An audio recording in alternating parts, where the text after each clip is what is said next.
Bonjour et bienvenue dans mon journal de lecture où il s'agit d'évoquer mes 3 dernières lectures, d'y réfléchir à haute voix, de faire quelques éventuels liens entre ces livres et de partager ces réflexions avec ceux qui souhaitent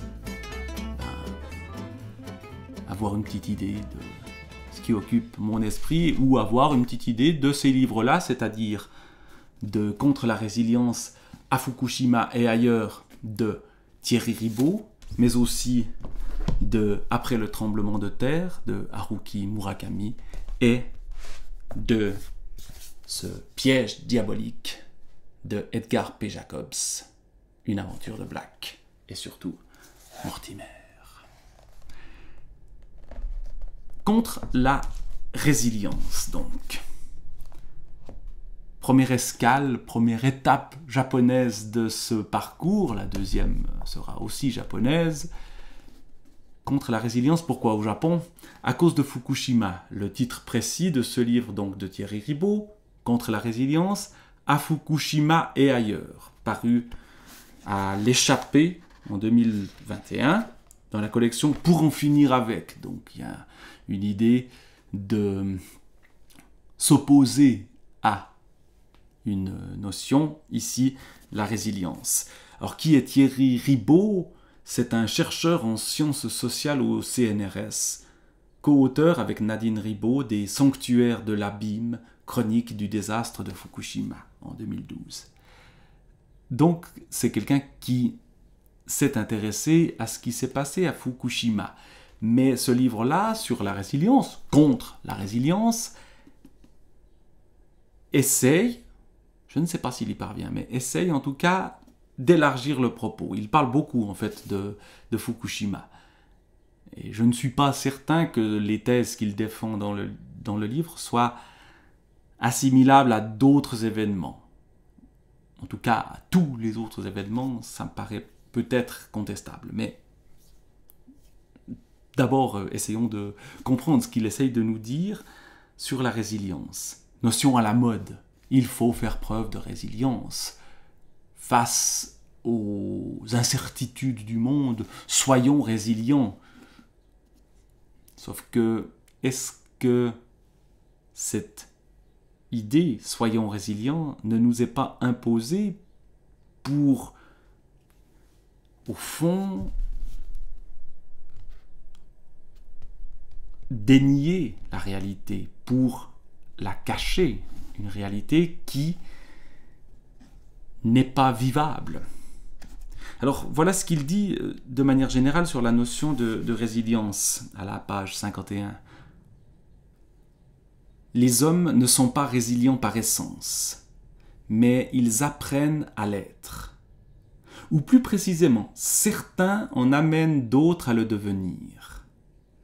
Il s'agit d'une pression sociale, une soumission à intérioriser, que certains d'entre eux parviennent malgré tout à percer consciemment à jour ce qui les afflige, en constitue la preuve irréfragable, à moins bien sûr qu'il y ait différentes essences d'hommes comme il y a différentes essences d'arbres.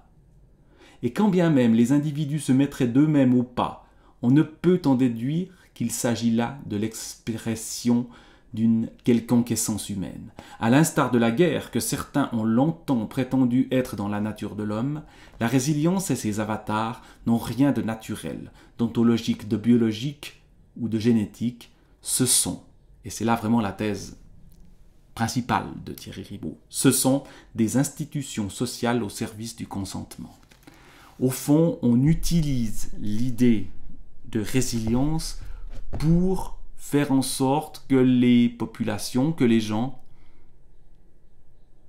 acceptent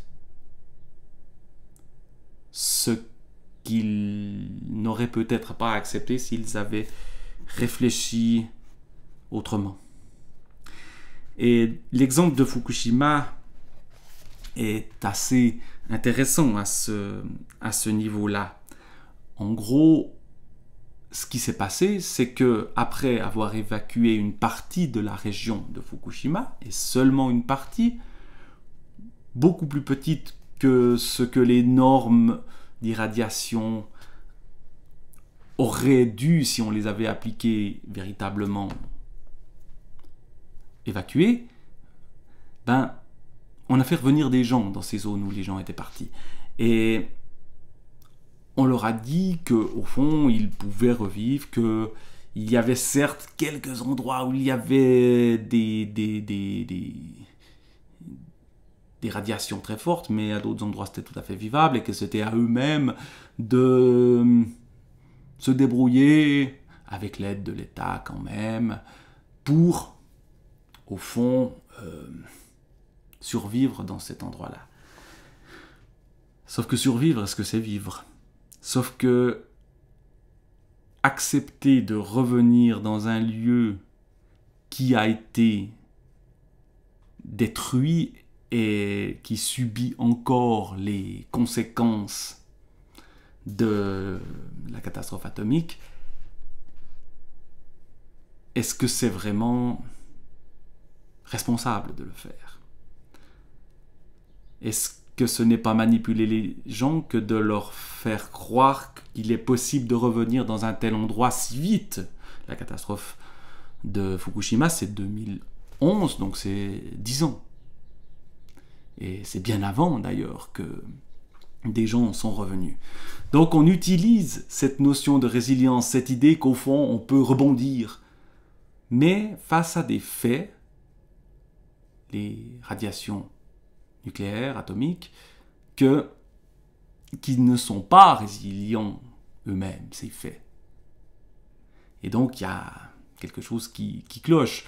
Et il y a aussi une manipulation de la science, ou ce que l'auteur appelle la science qui ne se fait pas, c'est-à-dire qu'on va pas trop enquêter là où on pourrait avoir des résultats qui ne vont pas dans le sens de la résilience. Il y a aussi donc toute une technique du consentement, toute une manipulation sociale qui est à l'œuvre, d'après l'enquête de Thierry Ribaud. Au fond, il s'agit de se rassurer, il s'agit de faire en sorte de ne plus avoir peur. Et il y a toute une réflexion que j'ai trouvée assez intéressante sur ce qu'il appelle la peur de la peur. Et donc, voilà, la réflexion est parfois assez complexe, j'ai l'impression qu'il tourne parfois en rond, ou qu'il veut planter le clou. Non, non, non, la résilience, il faut s'en débarrasser à tout prix. Je ne suis pas certain qu'il faille le suivre jusqu'au bout, mais j'ai trouvé la réflexion assez intéressante. Et voilà, c'est un livre qui nécessiterait sans doute d'être creusé. Il y a tout un pan de l'analyse qui m'échappe un peu, je crois, quand même.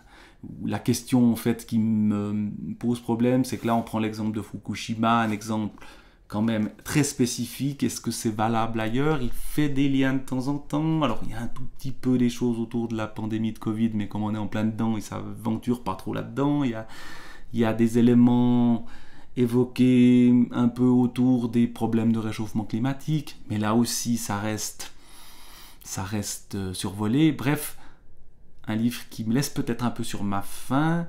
Je ne suis pas certain que la résilience soit inexistante. Alors en complément, pour ne plus trop rester sur ma faim et me sustenter, rien ne vaut la littérature. Est-ce que la littérature permet la résilience? Voilà une question à laquelle je ne vais pas répondre. En tout cas, elle permet d'aborder aussi les catastrophes et de les regarder avec différents points de vue. Et c'est ce que fait Haruki Murakami dans Après le tremblement de terre. Le tremblement de terre, c'est Kobe, 1995. Et ce livre, ce sont des récits, des nouvelles, qui toutes se déroule vers 1995 ou en 1995, juste après le tremblement de terre. Mais ce qui est intéressant, c'est que les personnages japonais ne sont pas véritablement ceux qui ont vécu le tremblement de terre. On n'est pas à Kobe, on est un peu plus loin, mais il y a toujours un lien qui est fait, un lien souvent évoqué en quelques lignes dans la nouvelle, ou une sorte d'atmosphère. On est après le tremblement de terre, et qu'est-ce qui se passe dans la tête des gens, dans leur vie ordinaire, dans leur quotidien, dans leur décision de partir, par exemple. Un premier personnage qui part après que sa femme l'a quitté, et il s'en va ailleurs, et il fait des rencontres, etc. D'autres personnages à qui il arrive des choses plus surprenantes, des histoires d'amour, des histoires de rupture, des histoires parfois très ordinaires, mais qui sont toujours au fond en écho avec la catastrophe, comme si la catastrophe du tremblement de terre était un révélateur de ce qui cloche dans leur vie ou de choses imperceptibles auparavant. Et donc, il me semble qu'à travers ces récits, on saisit plus pleinement l'impact de la catastrophe, de manière très indirecte, mais en même temps plus profonde. Alors parfois, on va partir du côté du fantastique. Il y a par exemple une nouvelle que j'ai beaucoup aimée, dont je vais vous lire juste le début, quelques petits passages, quelques paragraphes. Ça s'appelle « Crapaudin sauve Tokyo ». En rentrant du bureau ce soir-là, Katagiri trouva chez lui une énorme grenouille qui l'attendait. Dressée sur ses deux pattes arrière, elle faisait bien 2 mètres de haut, et elle était plutôt corpulente aussi. Katagiri, avec son 1,60 m et sa faible carrure, se sentit écrasé par une apparence aussi imposante. « Appelez-moi Crapaudin, tout simplement, » dit la bestiole d'une voix qui portait loin. Katagiri en perdit la sienne et resta figé sur place, dans l'entrée, bouche bée. « Ne soyez donc pas si surpris. Je ne vous veux aucun mal. Entrez et fermez la porte, » dit Crapaudin. Mais Katagiri, son porte-document dans la main droite et dans la gauche son sac de course du supermarché, contenant des légumes et une boîte de sardines, n'avançait pas d'1 centimètre. « Allons, monsieur Katagiri. Fermez donc vite cette porte et déchaussez-vous. »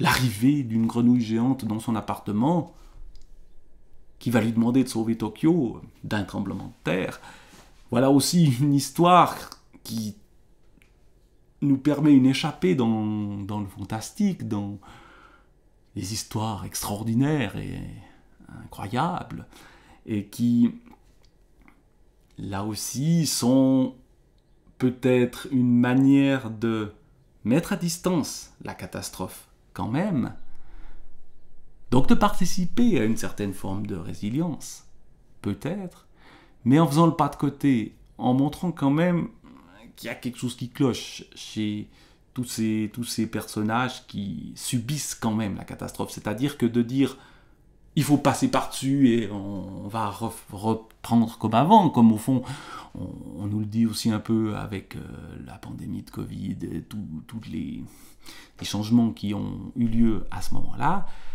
ben, ce discours-là a ses limites. Il y a dans les vies des gens des choses qui sont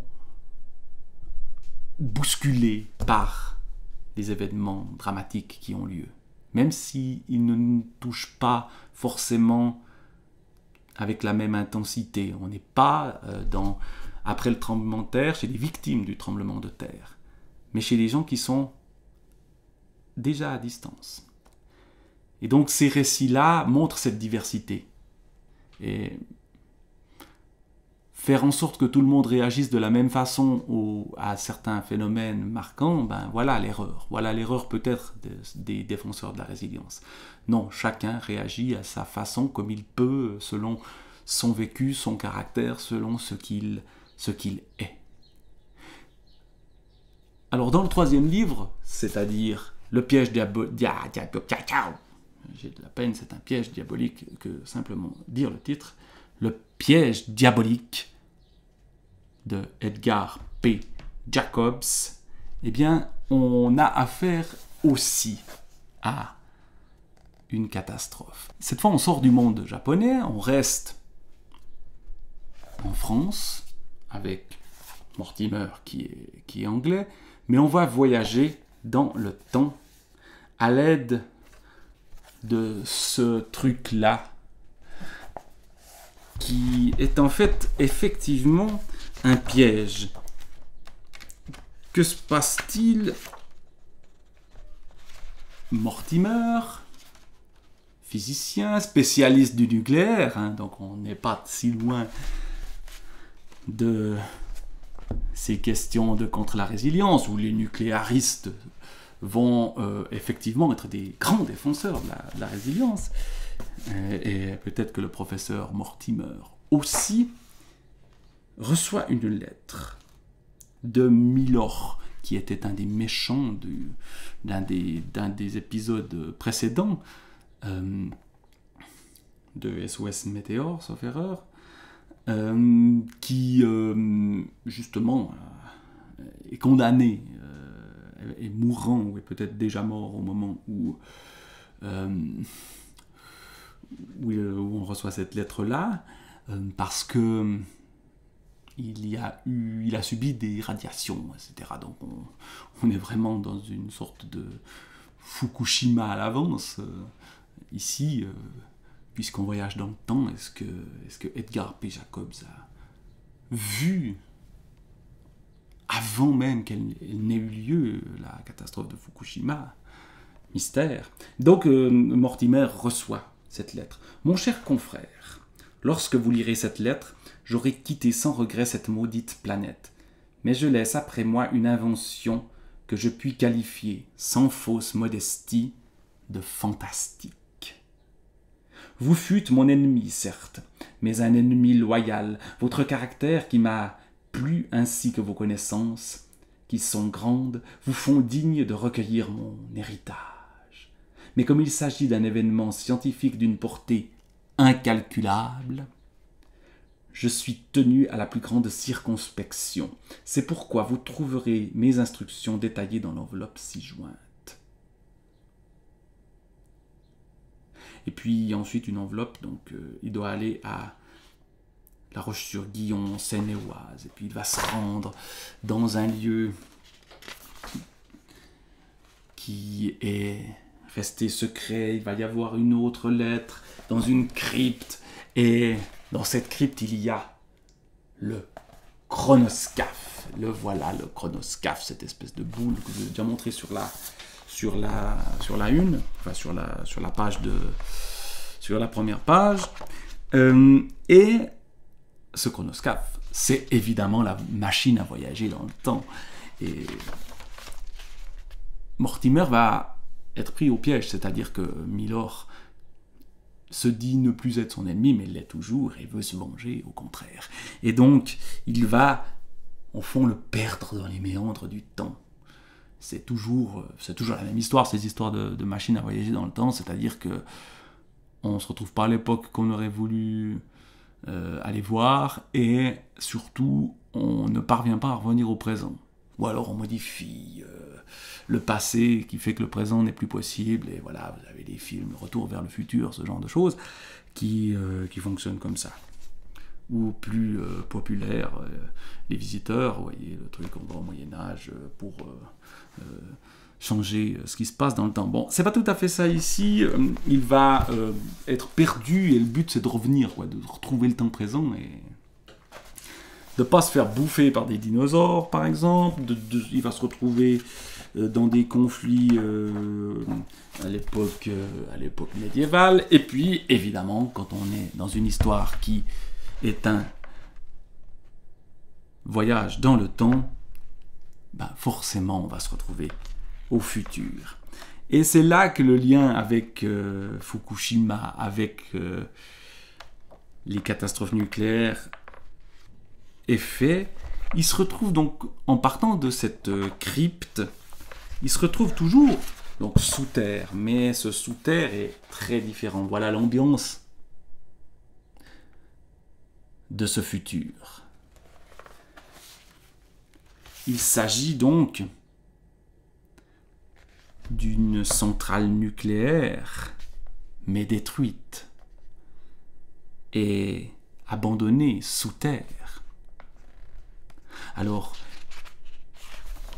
il va falloir retrouver la surface de la Terre, ça va être extrêmement compliqué, et je ne vais pas tout vous raconter si vous n'avez pas lu cette histoire du piège diabolique, mais il y est question de ce qui se passe après la catastrophe. Il y est question de sociétés secrètes qui cherchent à reconstruire un monde qui est détruit, mais c'est extrêmement compliqué. Alors, je ne vais pas aller plus loin dans Black et Mortimer parce que en parler trop, ce serait raconter l'histoire et ça se fait pas. Je lis quand même la morale. Tout à la fin, le professeur Mortimer donne la morale de l'histoire. Et maintenant, amis lecteurs, je voudrais, avant de nous séparer, tirer de cette singulière aventure la morale qui s'impose. Ne nous plaignons pas outre mesure de notre damnée époque, car elle a de bons côtés. Et qui sait si un jour, en l'évoquant, vous ne direz pas à votre tour « c'était le bon temps ». Sur ce, en attendant de nous retrouver, je vous dis à tous un très cordial goodbye. Là, je vais vous dire aussi goodbye. Cette morale-là, les gens qui sont contre la résilience ne l'accepteront pas. Mais au fond, des trois livres, je pense que c'est quand même celui-là qui est le plus proche de la réalité, c'est-à-dire de ce que sont les vies des gens, donc chez Murakami. Voilà, c'était quelques réflexions, comme je n'arrive plus à parler, je vais me taire et vous souhaiter une bonne semaine. À tout bientôt.